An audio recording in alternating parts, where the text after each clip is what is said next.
Hey there, how's it going?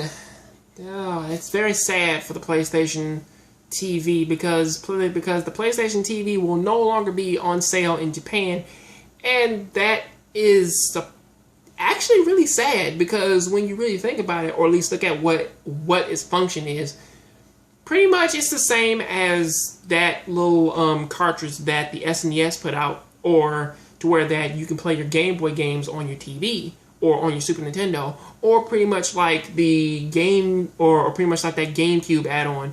You know, something that which does take the handheld and pretty much allow you to play it on the up on the big screen TV.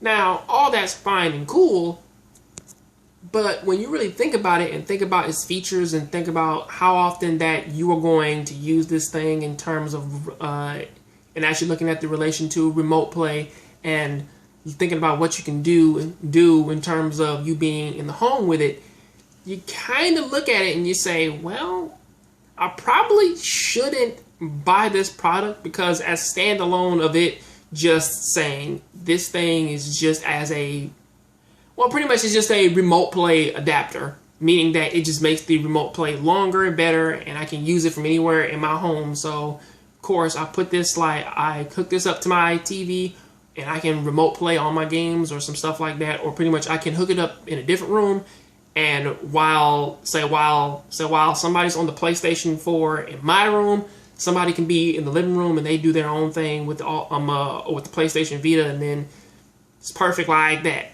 right?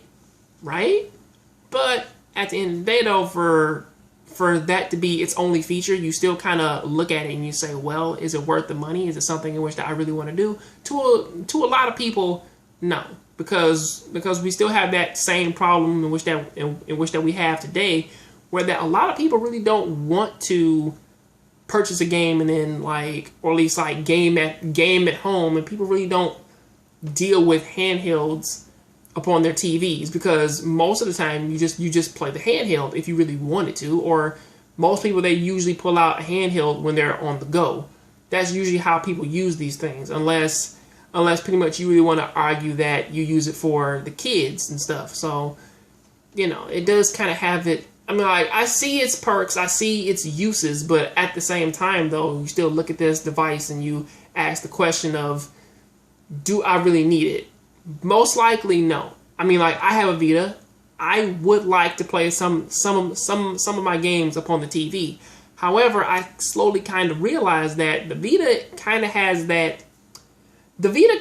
a very interesting shelf life, because everything, or most games that are on the Vita are on the PlayStation 4 or on the PlayStation 3. So really when you get right down to it, it's like, well, there really is no reason for me to get the PlayStation TV if all of my features are on the fucking PlayStation. I mean, are on the PlayStation 4. Now, mind you, that it would have been cool though if the PlayStation TV feature was actually built into the PlayStation 4.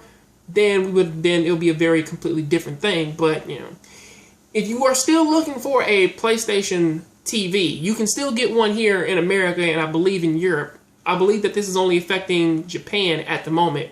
Well, especially since that this comes from NeoGAF. So of course, I would expect this to only affect us, to only affect Japan. You can still get it everywhere else for now. So yeah, keep that in mind. I'll catch you guys on the next Jongravesshow, and tell me what do you think about this down there in the comment section. I'm out.